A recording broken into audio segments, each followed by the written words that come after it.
In the shadows of what you call democracy, there exists a game so perfectly designed that most will live their entire lives without recognizing they're merely pieces on a board. Look around you, the voting booths, the passionate debates, the red versus blue tribal warfare that consumes social media feeds and family dinners alike. You've been told this is freedom. You've been told this is choice. But what if I told you that the greatest trick power ever played was convincing you that you have a meaningful say in its distribution? The illusion of choice is not just a political strategy, it's the bedrock upon which modern control systems are built. And once you see it, you can never unsee it again.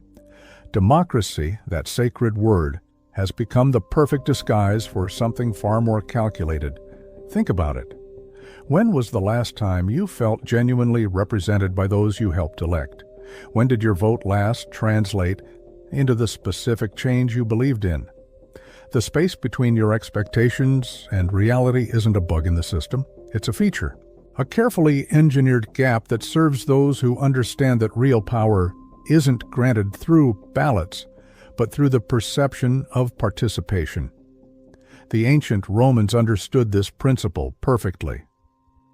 Bread and circuses, panem et circenses, wasn't just a cynical observation by the poet Juvenal.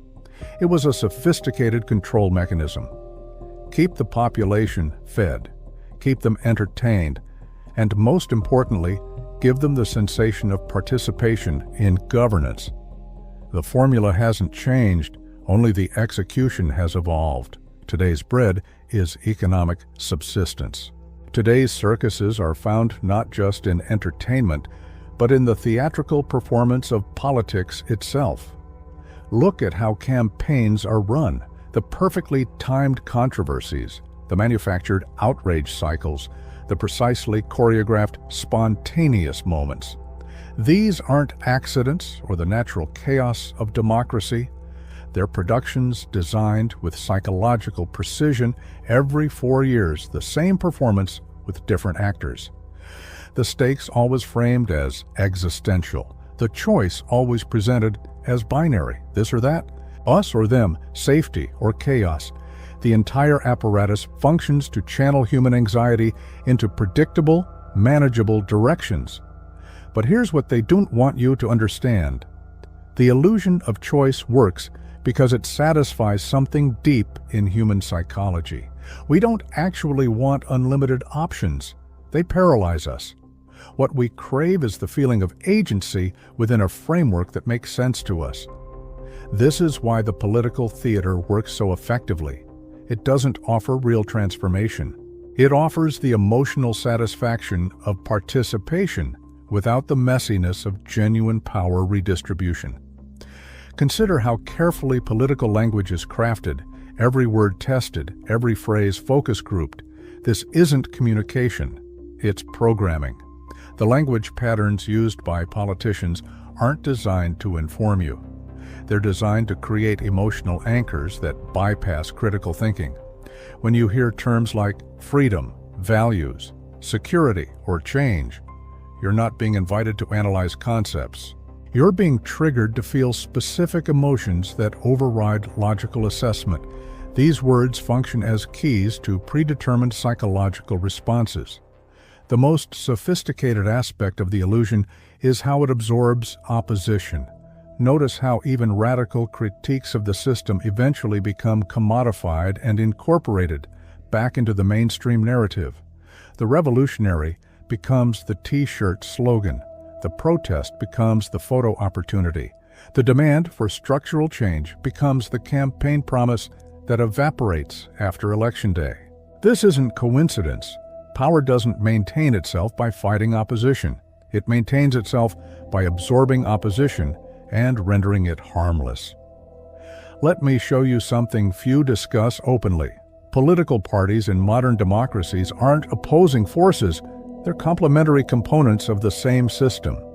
They appear to battle while largely agreeing on the fundamentals of economic structure, military priorities, and the distribution of power. Their disagreements, while emotionally charged, typically occur within boundaries that don't threaten underlying power arrangements. They're like two hands appearing to fight each other while actually belonging to the same body. Think about what happens when truly transformative ideas emerge. They're not engaged with. They're labeled radical, unrealistic, dangerous. This linguistic quarantine isn't accidental. It's how the illusion of choice maintains its boundaries. By defining certain ideas as beyond consideration, the system appears reasonable while actually severely restricting the spectrum of possibility. You're free to choose, but only from options that have been pre-approved as non-threatening to existing power structures. The media isn't separate from this process. It's central to it. What appears as a landscape of diverse information sources is actually a sophisticated filtering mechanism. The questions that get asked, the stories that receive attention, the framing of issues. All of these create an informational environment that appears comprehensive while systematically excluding perspectives that might challenge fundamental assumptions. This isn't conspiracy, it's architecture, the architecture of perception management. Perhaps the most brilliant aspect of the illusion is how it turns citizens against each other rather than against the limitations of the system itself. Political identity becomes personal identity. Disagreement becomes existential threat. Your neighbor is not just someone with different policy preferences. They become an obstacle to your vision of society. This horizontal conflict consumes social energy that might otherwise be directed vertically toward questioning systemic constraints. Let me walk you through a pattern you've likely experienced but never fully recognized. First comes the crisis: economic, security, health. Then comes the framing, two possible responses, each championed by opposing political factions. The debate intensifies, consuming public attention. Eventually, a solution emerges that appears to be a compromise, but actually advances long-standing institutional goals that weren't part of the public discussion. By the time implementation begins, public attention has already moved to the next crisis. This isn't governance, it's attention management. The most dangerous words in politics aren't radical calls for change. The most dangerous words are, "be realistic." This subtle command does more to maintain power disparities than any police force. It internalizes limitations. It makes you the enforcer of your own reduced expectations. When you believe that fundamental change isn't realistic, you become an unwitting guardian of the status quo.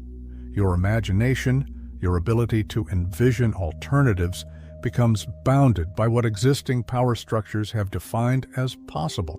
Now, some watching this will instinctively respond with accusations of cynicism or conspiracy thinking. This reaction itself is part of the defense mechanism built into the system. By framing systemic analysis as either naive cynicism or paranoid conspiracy, the system creates predetermined categories that delegitimize questioning. This isn't coincidence.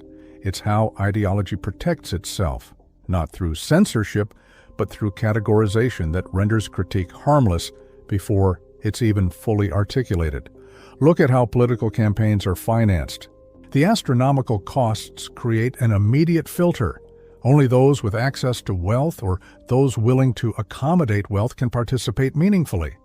This isn't a corruption of the system. It is the system. When candidates from supposedly opposing parties draw funding from the same industries, the same banking institutions, the same wealthy donor classes, what does this tell you about the range of options actually available to voters? The choice isn't between different visions. It's between different management styles for the same fundamental arrangements. The mastery of the illusion lies in how it adapts to changing circumstances while maintaining core power relationships. In past generations, certain issues were beyond discussion. Today, they're vigorously debated, creating the appearance of progress. But notice how economic arrangements that determine who benefits from productivity gains, who bears environmental costs, who has access to opportunity, These fundamentals remain largely outside mainstream political conflict. The boundaries of acceptable debate shift just enough to maintain the perception of dynamism without threatening underlying structures. Technology hasn't disrupted this pattern, it's intensified it. Social media didn't democratize information as promised. Instead, it created unprecedented opportunities for perception management. The ability to micro-target messages means different demographic groups can be promised contradictory things simultaneously. The fragmentation of information environments means there's no shared reality against which claims can be evaluated. This isn't an unintended consequence, it's the perfection of the illusion of choice. Consider how even policy victories often leave fundamental power arrangements unchanged. Healthcare reforms that preserve insurance industry primacy. Environmental regulations that accept the premise of profit-driven resource extraction. Labor protections that don't alter the basic dynamics between capital and workers. Each is presented as the best possible outcome within realistic constraints, reinforcing those very constraints in the process. The boundaries of possibility are maintained not by what's forbidden, but by what's positioned as the outer limit of the achievable. Perhaps most insidious is how the system uses identity as both motivator and distraction. Legitimate concerns about representation and historical injustices become channeled into symbolic victories that don't threaten economic hierarchies. The corporation changes its logo to signal solidarity while fighting unionization. The politician celebrates cultural diversity while maintaining policies that deepen economic stratification. Identity becomes both the emotional fuel for political engagement and the substitute for material transformation. The illusion of choice depends on historical amnesia. Notice how each election cycle is presented as unique, unprecedented, detached from patterns that might reveal the limitations of the choice being offered. This isn't accidental. When you can't see patterns across time, you can't identify the boundaries of the possible that remain consistent regardless of who wins. The system doesn't maintain itself through memory. It maintains itself through persistent forgetting. What I'm describing isn't a smoke-filled room where conspirators plot. It's something far more sophisticated, a system that evolves to preserve core power relationships while adapting its surface features to changing circumstances. No single person designed it. No secretive group controls it entirely. It's an emergent property of institutions that develop immune responses to threats. The people operating within it often sincerely believe in the choices they're offering. That's what makes it so effective. Many of its operators are themselves captured by the illusion. Think about how political language has evolved to neutralize concepts that might threaten existing arrangements. Words like revolutionary become marketing terms. Disruption becomes a business strategy rather than a challenge to business itself. Reform comes to mean adjustments that preserve core dynamics rather than fundamental reconsideration. This semantic drift isn't random. It's how systems of meaning protect underlying systems of power. The most sophisticated aspect of control isn't censorship. It's flooded consciousness. When information overload combines with emotional intensity, critical thinking becomes nearly impossible. Notice how political news cycles accelerate until no single issue receives sustained attention. This isn't just technological change, it's the perfect environment for preventing the development of cause and effect understanding that might reveal systemic patterns. When everything is urgent, nothing receives the reflection it requires. But here's what gives me hope. The very sophistication of the illusion reveals its vulnerability. Systems this complex require enormous energy to maintain. The constant management of perception, the endless absorption and neutralization of critique, the perpetual generation of emotional engagement without substantive change. All of this represents a system working incredibly hard to maintain itself. And systems working this hard are systems under pressure. Look closely at moments of genuine change throughout history. They don't come through the mechanisms the system designates for change. They emerge when perception shifts so fundamentally that what was previously accepted becomes unacceptable. When the gap between promised participation and experienced reality becomes too wide to ignore. When new stories about what's possible achieve critical mass.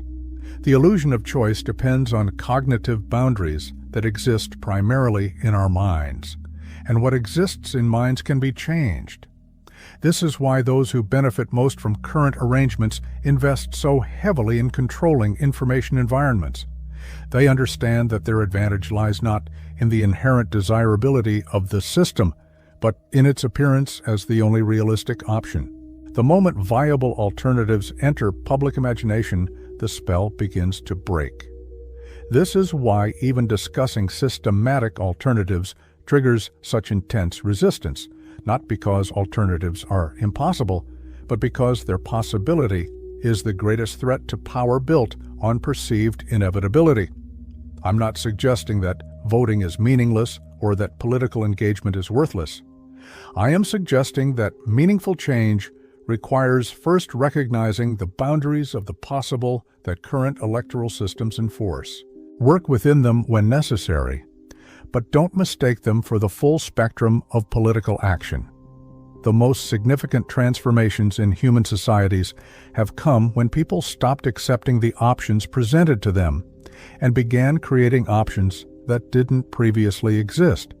What would politics look like if it wasn't constrained by the illusion of binary choice? If economic arrangements weren't treated as forces of nature, but as human creations subject to human revision? If the metrics of success weren't defined by those who benefit most from current measurements? If the boundaries of the politically possible weren't policed by those with the greatest interest in limiting possibility? These questions themselves represent steps beyond the illusion. The system depends on you believing that the options presented to you represent the full range of the possible. It depends on your acceptance that anything beyond those options is unrealistic, dangerous, or naive. It depends on your participation in delegitimizing voices that question these limitations. Most of all, it depends on your failure to recognize patterns across time that reveal how little fundamental change occurs regardless of which party holds power. Remember, those who benefit most from existing arrangements will always define realism in terms that preserve those arrangements. They will call themselves pragmatists while labeling those who seek deeper change as dreamers. But throughout history, yesterday's unrealistic demands have become today's basic standards. This transformation doesn't happen through the mechanisms of change that the system designates as legitimate. It happens when people stop accepting artificial limitations on what's possible. The most radical act isn't violent resistance. The most radical act is the expansion of the politically imaginable, when ideas that power has defined as impossible enter common consideration. The foundation of control through limited choice begins to crack. This is why so much effort goes into maintaining the boundaries of acceptable discussion, not through censorship, but through the more effective methods of marginalization, ridicule, and the constant insistence on realism defined by existing power relationships. So where does this leave you?